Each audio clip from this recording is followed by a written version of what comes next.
Hey guys, welcome to our channel. आज हम start करने वाले हैं chapter 9 algebraic expressions and identities exercise 9.3 concept. तो मैंने आपको इससे पहले वाली वीडियो में 9.2 जो है वो कंप्लीट करा दी। तो आज हम स्टार्ट करने वाले हैं कॉन्सेप्ट 9.3 का।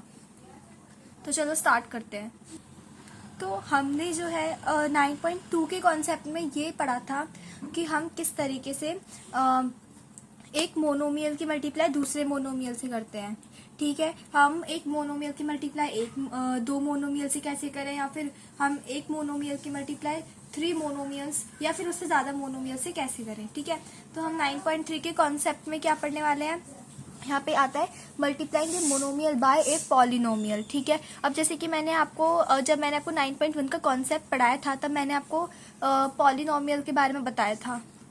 लाइक पॉलिनोमियल, इसके अंदर मेरी 1 टर्म भी आती है, ठीक है, 2 टर्म्स भी आती हैं और 3 टर्म्स भी आती हैं और हायर नंबर ऑफ टर्म्स भी आती हैं। ओके,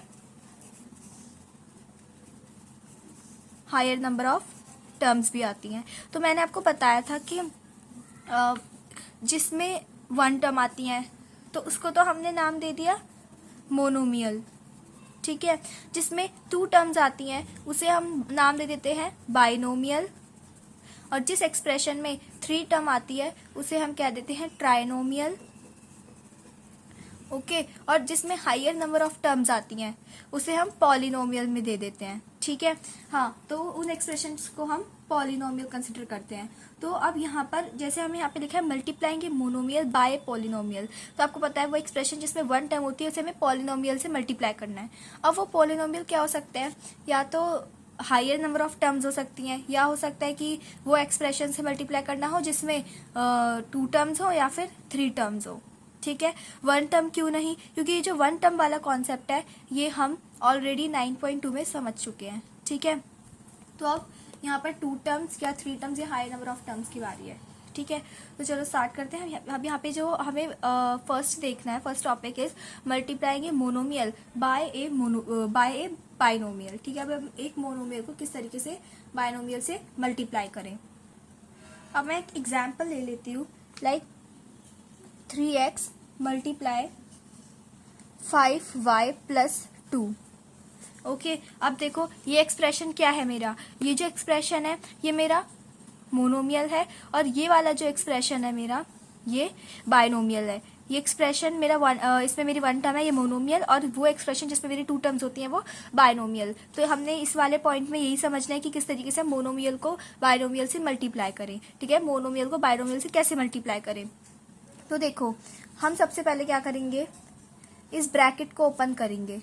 ठीक है, अब इस ब्रैकेट के अंदर जो भी चीज है वो मेरी किससे मल्टीप्लाई हो रही है 3x से। तो जब आपने डिस्ट्रीब्यूटिव लॉ पढ़ा था तो आपने देखा होगा कि किस तरीके से हम बाहर वाली चीज को अंदर की साइड मल्टीप्लाई करते हैं। जैसे कि देखो सबसे पहले ये जो 3x है ये मेरा इससे मल्टीप्लाई होगा 5y से।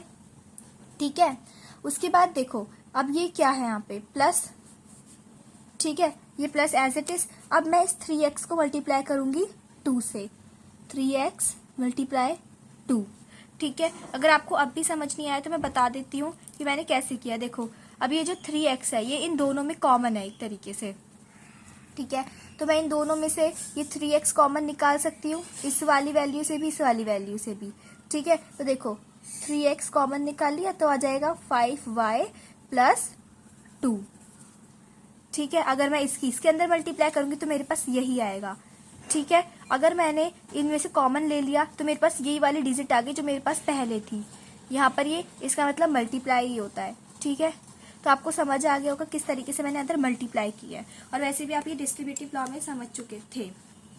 तो अब देखो अब मैंने आपको इसे सॉल्व करने का तरीका बताया हुआ है कि हम इसे कैसे सॉल्व करते हैं। आप चाहो तो डायरेक्ट मल्टीप्लाई करके लिख दो, वरना इसे एक्सटेंड करके लिख दो। एक्सटेंड करके कैसे, 3 multiply x multiply 5 multiply y plus 3x is what 3 multiply x multiply 2। ठीक है, अब कोफिशिएंट अलग अलग कर लो, 3 मल्टीप्लाई 5 एक साइड रख लो कोफिशिएंट को ब्रैकेट में, और x multiply y plus similarly 3 multiply 2 multiply x। तो ये हो जाएगा 15 मल्टीप्लाई एक्स वाई, ठीक है, प्लस 3 2 जा 6 मल्टीप्लाई एक्स, तो ये हो जाएगा 15 XY और ये 6x। This is your answer.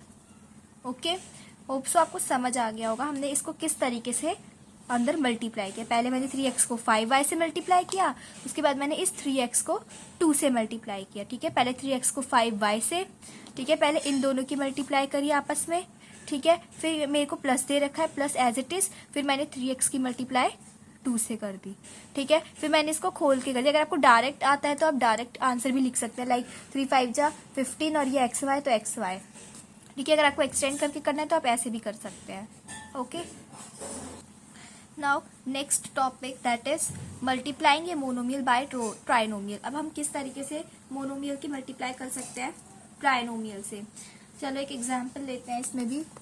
3p multiply 4p square plus 5p plus 7। अब ये वाला एक्सप्रेशन मेरे पास वन टर्म है, दैट इज मोनोमियल हो गया ये। और अब ये जो है इस वाले एक्सप्रेशन में पास 3 टर्म्स, दैट इज 1 2 एंड 3। तो वो एक्सप्रेशन जिसमें कि 3 टर्म्स इन्वॉल्व होती है वो मेरे ट्राइनोमियल होते हैं, ठीक है। तो हम यहाँ पे यही सीखने वाले हैं कि किस तरीके से हम मल्टीप्लाई करें मोनोमियल की ट्राइनोमियल से। ओके, तो देखो जैसे हमने ऊपर वाले जो इसके इस वाले सब टॉपिक में हमने समझा था किस तरीके से मैंने बाहर वाले एक्सप्रेशन की मैंने अंदर वाले एक्सप्रेशन से मल्टीप्लाई की थी, उसी तरीके से हमें वो ही सेम चीज इसमें करनी है। देखो कैसे। 3p की सबसे पहले मैं मल्टीप्लाई कर दूंगी 4p स्क्वायर से, उसके बाद देखो अब मैंने इसकी मल्टीप्लाई कर दी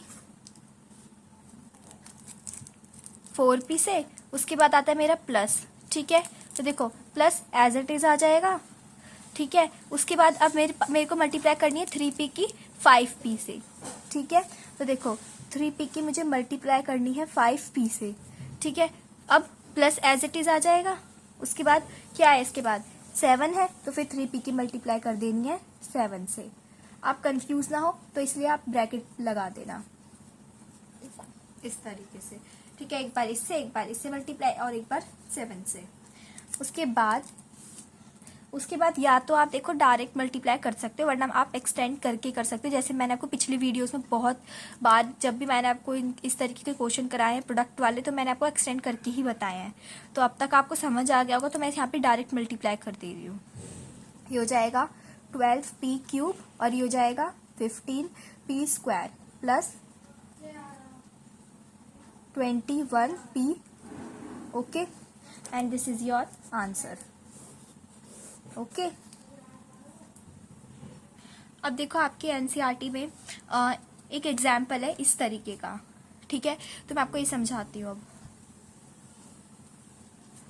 देखो अब यहाँ पर आपको यहाँ पे क्वेश्चन में दे रखा है simplify the expressions and evaluate them as directed. तो यहाँ पर आपको एक्सप्रेशन दे रखा है, ठीक है, और आपको यहाँ पे वैल्यू दे रखी है एक्स की। तो सबसे पहले तो आप इस वाले एक्सप्रेशन को सॉल्व करोगे। कैसे,